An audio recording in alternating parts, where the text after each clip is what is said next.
Well, not only tourism, but trade. I mean, the river Gambia is navigable all the way to Basse, which is like 400 and something kilometers from the capital.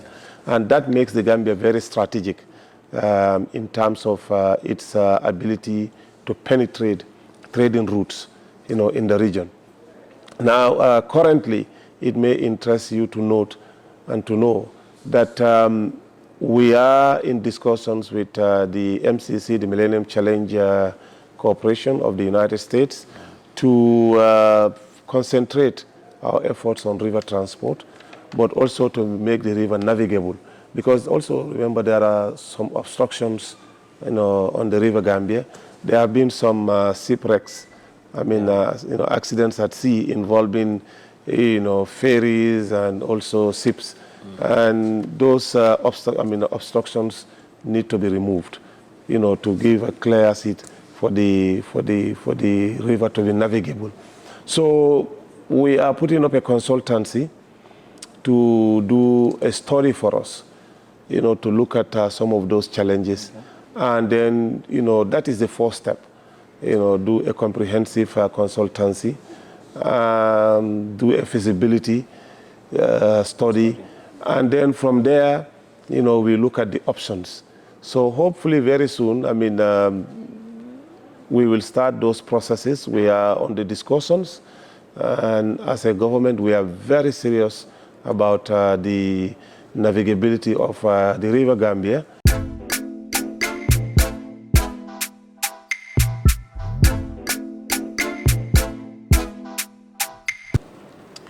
Thank you, Honorable Minister, for the opportunity and for talking to West Africa Democracy Radio, Dakar. Thank you for having me. Well, Honorable Minister, we understand you were the Minister of Information, Communication, and from a media background. Now that you're Minister of Transport, Works, and Infrastructure, how has it been? How are you coping with the new mandate?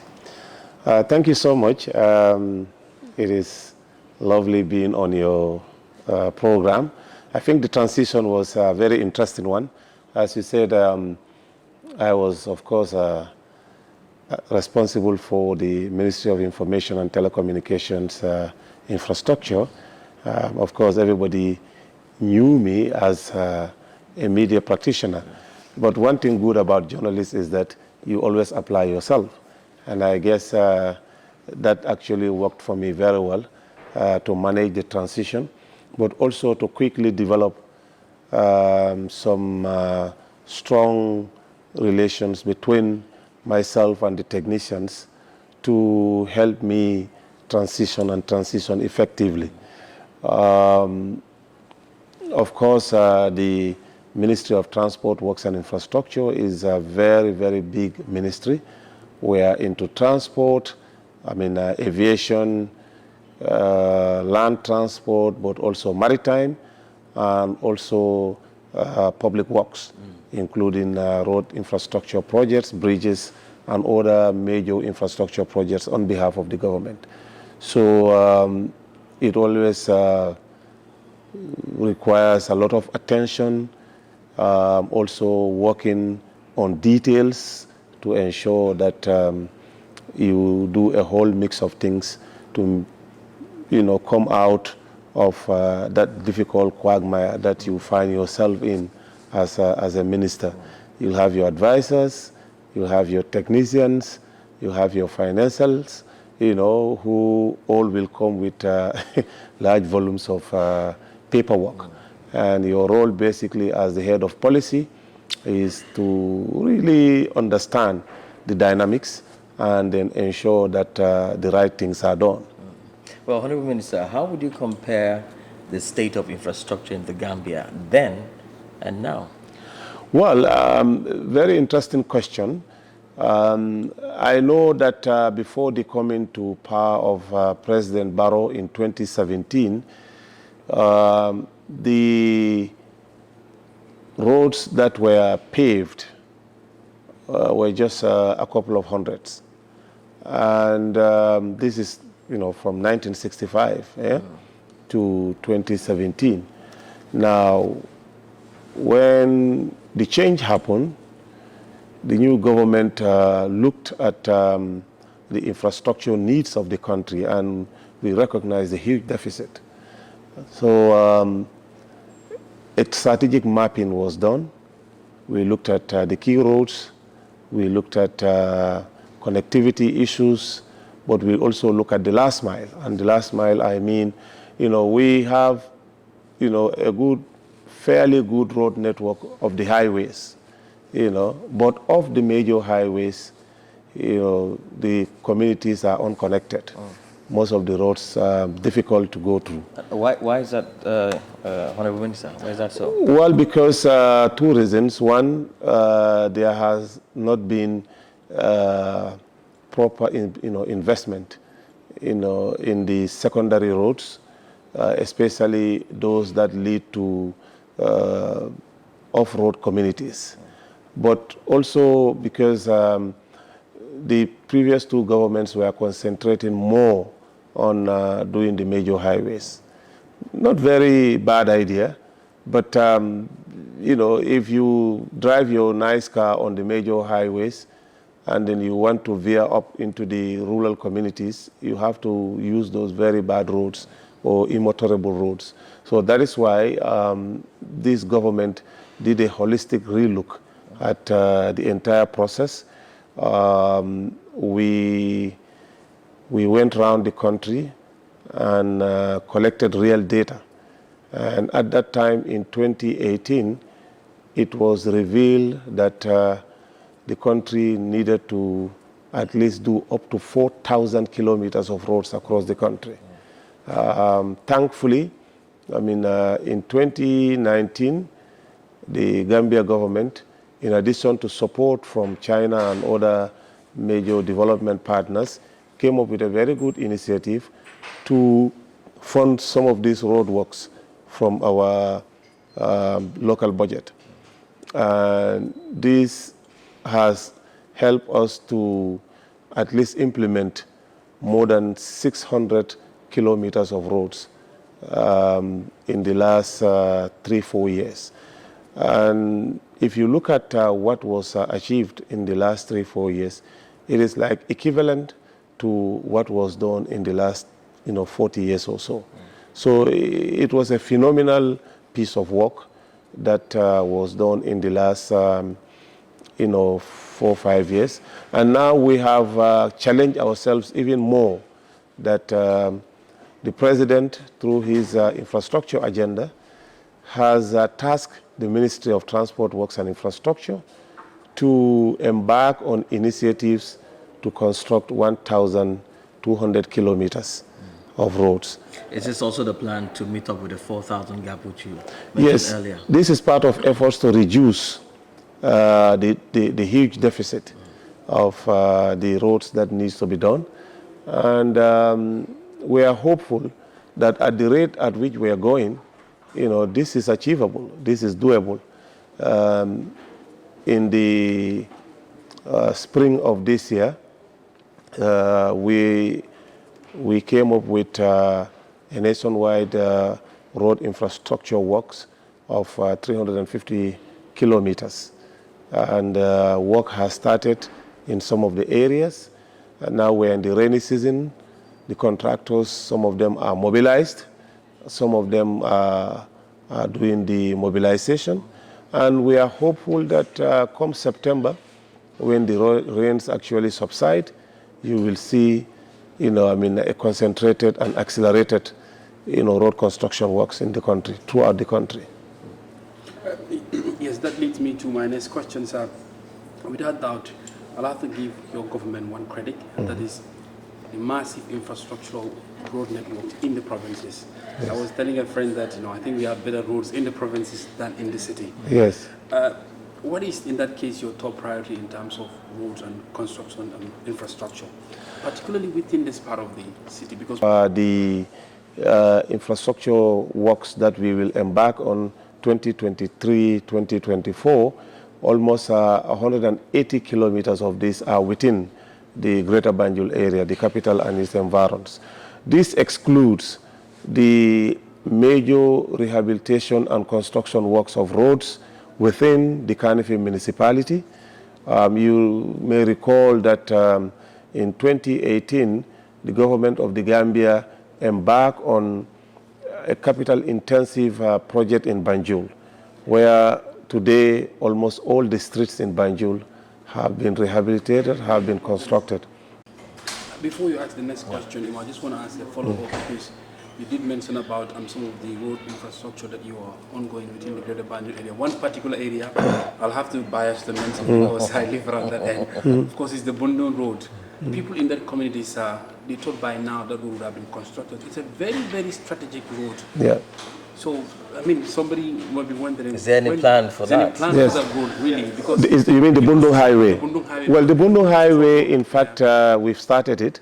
It's part of the 50 kilometers of OIC roads, and you would see an accelerated work on that road. We have already, instructed the contractor to scrape the road so that it can be motorable. They have already started doing the drainage, system for the road, because one of the biggest problems that we have in this country is that most of these roads were constructed 30, 40 years ago. And by that time, the population was not as big as we have right now.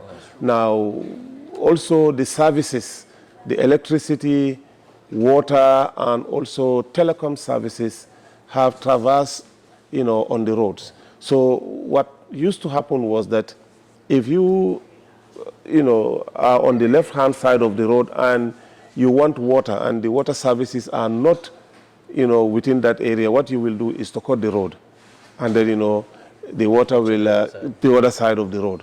So now we are providing brand new infrastructure to our, water and electricity company. And this comes with a lot of investment in terms of time and also resources. Because you have to condemn the old infrastructure and build a brand new infrastructure. Sometimes relocation of those services take a lot of time. And that is one of the biggest experience that we have gathered in doing already populated urban settlements. You have to make sure that you provide the right of way. Right of way means you remove all other obstacles, including physical structures. Because, as I said, when some of these areas were being built, the population was very small. So people have encroached on the road. So you have to demolish structures to make sure that the roads are wide enough, and you have to pay compensation for that. Now, these are very capital-intensive projects. So that is why we now make sure that we provide the right-of-way, we relocate the services, and we also remove any physical structure that obstructs, the road. Well, Honorable Minister, the Gambian River is what makes Gambia a country. And works is part of your portfolio. Let me ask, what are you doing about the infrastructure surrounding the waters, which is even supposed to draw tourism to the country? Currently, it may interest you to note and to know that we are in discussions with the MCC, the Millennium Challenge Corporation of the United States, to concentrate our efforts on river transport, but also to make the river navigable. Because also, remember, there are some obstructions, on the River Gambia. There have been some shipwrecks, accidents at sea involving, ferries and also ships. And those obstructions need to be removed, to give a clear seat so that, the old trading routes can be revived again. It's a very important corridor. We have a lot of communities on either side of the River Gambia because, the Gambia is divided into two by the River Gambia. So on either side of the river, we have some very, very important strategic trading routes. And if they are revived and the river is navigable, it will bring those communities closer, to businesses and also, trading opportunities. And some of these places are far remote from the highways. So if you have your river, so what the Ministry of Transport is now doing also is to look at all those offline communities that are closer to river trading routes and centers to ensure that they are connected. We have, the Kiang roads, currently in the lower river region of the country. We are doing a very strategic road there that will link to the river trading centers. We have also done quite a number of those type of roads in the upper river region of the Gambia, where a lot of communities now are connected to the river Gambia in Basse area and other areas. We have also done some in the central river region of the Gambia, when we did the major highway, from Lamenkoto all the way to Pasamas. I mean, your colleague here, Jankules, knows about this. And then we are also doing a lot of roads in the CRR, Central River Region North, linking the northern part of the Gambia with Senegal, but also with the river crossing points. This is critical so that what we call in the Senegambia region the weekly lumos, or the weekly open markets, people from Senegal and the Gambia and the other parts of the countries in the sub-region can converge and then, trade, easily and efficiently. And those that are across the river, now you can also use your goods and cross the river Gambia, and then, use the roads to link you to the major open market or lumo centers, on either side of the river Gambia. Yes, you've highlighted some very important issues. That's the connectivity, and that brings me to the next question about public transport. Sir, I mean, we've seen that public transport remains an important, of course, issue in Africa, yet it's really challenging. And what is your ministry doing, to ensure that there is sustainable modes of transportation in the Gambia? Yeah, thank you very much. A very important question. At the beginning of 2023, the government of the Gambia, through the Gambia Transport Corporation, GTSC, actually bought about 75 new buses that are now deployed. Before then, about 35 or 50 actually were bought. And this is all part of efforts to modernize our public transport sector. What we are doing now, we are looking at the public transport in a very holistic manner. We are not only providing the buses, but we are also doing the secondary roads, especially those that link to the rural areas, number one. Number two, we have partnered with the private sector to provide the bus sets, to provide an app that you can actually buy your tickets from, but also to buy a card that you can use. So there is a digitization, a kind of digitization of the bus services. And this is important because if you look at what has been happening, people will go with enough cash in their pockets, and sometimes they get lost. Or some people will also forget their wallets home. So now we have the travel card that we are introducing for public, buses, and we also have what we call the feeder buses. These are smaller buses that will go within the urban area.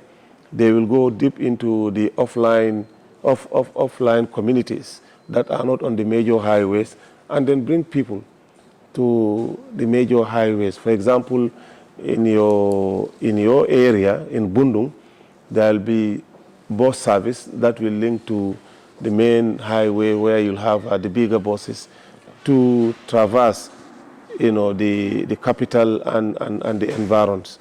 This is important because, we used to have a similar service, but in the 1980s going to 1990s, the Gambia Public Transport Corporation used to provide those type of bus services, but they are no longer available. The innovation that we have done in it now is We have smaller buses, and we also have bigger buses.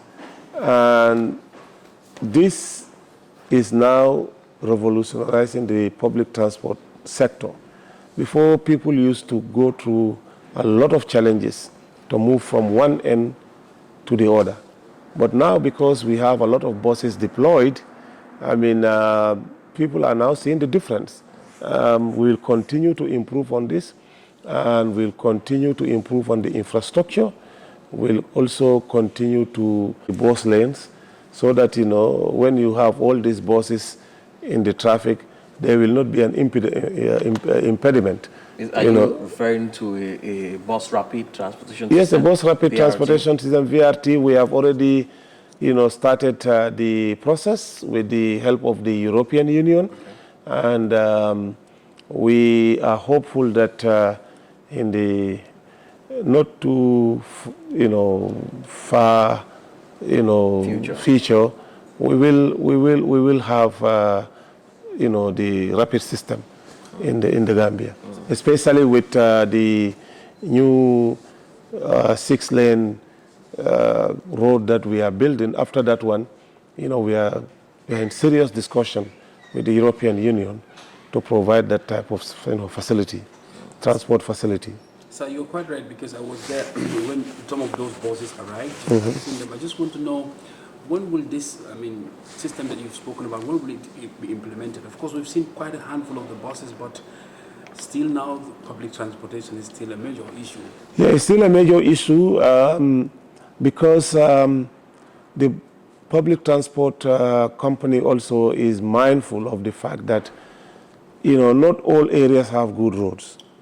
And you have to be very strategic so that your maintenance cost will not outweigh on your budget. So therefore, it's not a charitable company. It has to make a minimal profit to stay afloat. So therefore, they have to be strategic and choose wisely the type of roads and areas that they'll be using. And there also comes the importance of what President Barrow said when he was commissioning those buses, to have the new buses and of course with the new road network, because that will be really important. Yes, a lot of communities in the URR now have seen increased bus services because they have good roads. A number of areas also within the Greater Banjul area that have roads, they have also seen, increased bus services. The Brikama Serakunda to Banjul route also has seen an improved bus services, and we will continue to work on those ones. Well, let's talk about safety, sir. You have mentioned buses coming in, and we also talked about water. Just coming to speak with you here, we passed through River Gambia, and my fear was that one of the ferries that came to pick us just came out of a maintenance workshop, and I must tell you, I was really scared right in the water because I didn't know what would happen at that point. What is your ministry doing about such, issues and other safety concerns? Well, we are very much concerned about safety issues at sea, especially involving our ferries. Yes, the ferries of late have been having issues, but we have already committed substantial amount of money to replace the engines. Some of those engines are on the way. Some will arrive at the end of this month. Some will arrive in September. But for your information, we are also thankfully, engaged in a procurement process as we speak right now to procure 2 new ferries, which are environmentally friendly. So we are working as a government very seriously to address those challenges. You did mention in one of the questions you were answering to about the private sector, and I feel I just want you to share with us some of the strategies your ministry have employed to attract the private investment in your sector. Well, our ministry depends heavily on investment to actualize our strategic dreams to not only construct roads, but also bridges and other infrastructure. We have been talking mainly with a number of companies to invest in the sector through public-private partnership initiatives or Build, Operate, Transfer initiative, BOT. And right now, we're in serious discussion with a lot of them. But also, I mean, as a ministry, we are also thinking of other innovative financing mechanisms and initiatives to fund our road projects. We are currently discussing the possibility of having a toll road, you know, where the private sector is very keen about.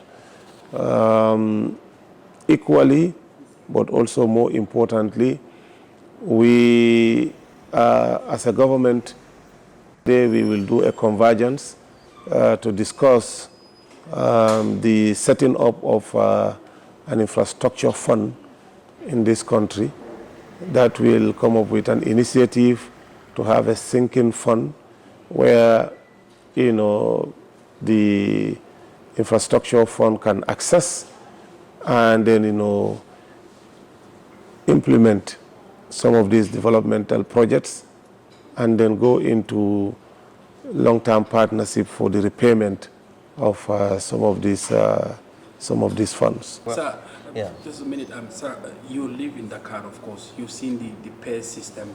Yeah, the PAIR. Generating is much yes. of it. And I've been wondering if the government plan is something similar. Because, of course, going all the way to Basay might not be difficult. But from, let's say, from Westfield to Brikama, sometimes the traffic can be, you know, difficult. Some are even suggesting probably the government could come up with new road from, you know, Joshua all the way to Sting Corner and from Sting Corner all the way to Abuko, where you can make it like the PAIR system. Yes. I mean, that is part of the new thinking. I mean, the studies will start very soon so that we can have a toll system to serve as an alternative route, but also to decongest the traffic on some of these routes. So that is also already going on. Well, Honorable Minister, we know that this interview will not be done without talking about irregular migration, which is a very big issue here in the Gambia. I mean, on daily basis, weekly, we see hundreds of, you know, young people, you know, the young population leaving the shores of this country. Your ministry works infrastructure. It's very key in providing jobs for these young people and keeping them in the country. Are there plans in the offing for this? Well, I mean, you may know that the Ministry of Higher Education is working with critical stakeholders to establish TVET centers. This is where they train young people. Our sector, especially the maritime sector, under the Ministry of Transport, Works and Infrastructure, is working with critical stakeholders to kickstart an initiative in this country that will see our young people placed on merchant vessels. The ship owners need about 400,000 or so youths to be on different, you know, vessels, not cruise ships, but merchant vessels. Okay. You know, because the volume of trade is now increasing. But unfortunately, we have very few trained, you know, youth actually to take up this. And that is why, as a country, we have started training our young people to capitalize on this opportunity to get employed and then, you know, have a lifetime skill where you will be unemployed. Because by the look of things, even with the volume of trade that is anticipated within the African continent on the Africa Continental Trade Initiative, we will see an increased use of waterways by merchant vessels to deliver goods and services. And this cannot happen when you don't have trained youths to be on our vessels. So that is why this is a very critical area of employment. The earlier we start, you know, looking at this as an employable, sector to absorb a lot of our, young people, the better for our governments. And that is why in the Gambia, we have started the process. Well, is this the anticipation of the government? We know that the Gambia has ratified the commitment in Aftera.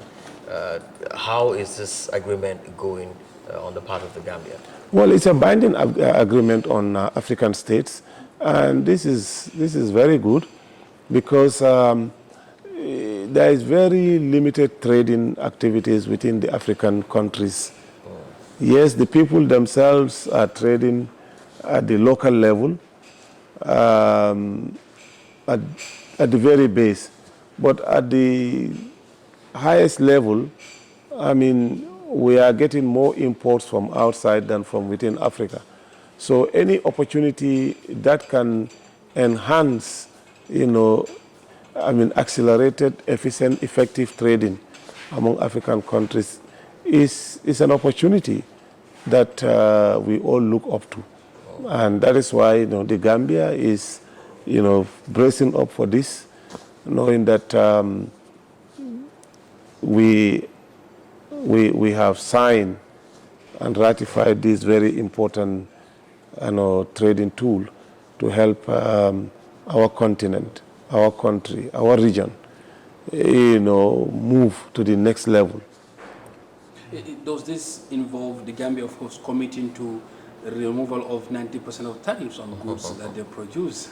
Well, I'm not competent in this particular area because that is not my ministry. The Ministry of Trade is responsible for this. I don't know the dynamics of discussions, but I can assure you that it is something that, of course, is an African initiative, and I guess things are being looked from that perspective. Well, the role of infrastructure will highly be very crucial in this. Don't you agree? Of course. Crucial because we have to improve on our port facilities. We have to improve, on our legislations. We have to remove trade barriers. We have to also provide the necessary infrastructure because when the goods and services are delivered at our ports, remember we either use the train services and/or vehicular services to get these goods closer to the doorsteps of the people. So infrastructure is critical in this. That is why I told you earlier, we are doing everything possible to provide offline communities, with the last mile necessary to be able to benefit from this anticipated trading initiative between and among African countries. Well, are these a part of your long-term goal of? No, it's short-term. In fact, it's immediate. The Africa Free Trade Initiative will hit us on the face very soon. So every country has to be prepared and come up with your initiatives to ensure that you maximally benefit from this initiative. Well, as we round up this conversation, Honorable Minister, in the coming year, where would the Gambia be in infrastructure development? By the grace of God, if you come here, you will see for yourself the level of efforts and energy and resource that has gone into infrastructure projects in this country. I'm sorry before you run off because there's a major question I forgot to ask. That is about the massive road construction you are about on this OIC road. Yes. We've seen, of course, how we've gone all the way to Senegambia. Yes. How soon would we see the completion of the latter part of the road to Sting Corner? Yes, well, our work plan is that by February, March of 2024, the entire stretch should be ready. What you have seen from the airport to the Senegambia Junction, the major hotel concentrated area, is the first level that we have done. We'll put another level on this one, another layer on this, so that it's the new type of road infrastructure works that is fashionable now. Because remember, previously you will do a road, and the next few years When there are, need for maintenance, he would destroy everything and then rebuild again.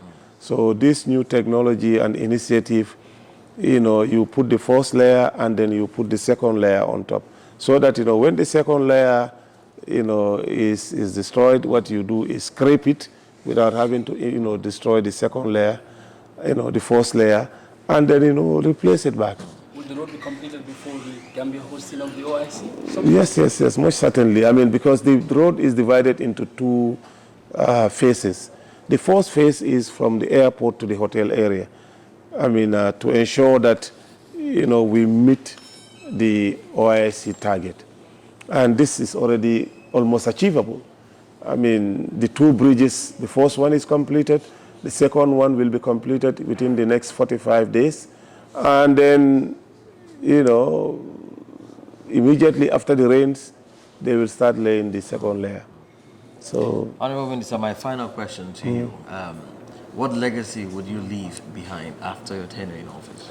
Well, it's a legacy of hope as mandated to us by our President, His Excellency Adama Barrow, a legacy of satisfaction that we've been able to initiate, roadworks, and a legacy of ambition that this country belongs to us and nobody will come and develop for us. But more importantly, a legacy of self-fulfillment that as a government, we inherited some very challenging situations when it comes to infrastructure. The deficit was huge, and as a result, we need to do everything possible to reduce that gap. And that is why we have been tasked to do 1,200 kilometers. It is doable. And that is why that legacy of hope, legacy of self-fulfillment, legacy of that satisfaction is what we have embarked on, thanks to the guidance set in the agenda of His Excellency President Adama Barrow. Honorable Minister Sillah, thank you so much for talking to us. Thank you so much. You're welcome. Thank you so much. Thank you. All right.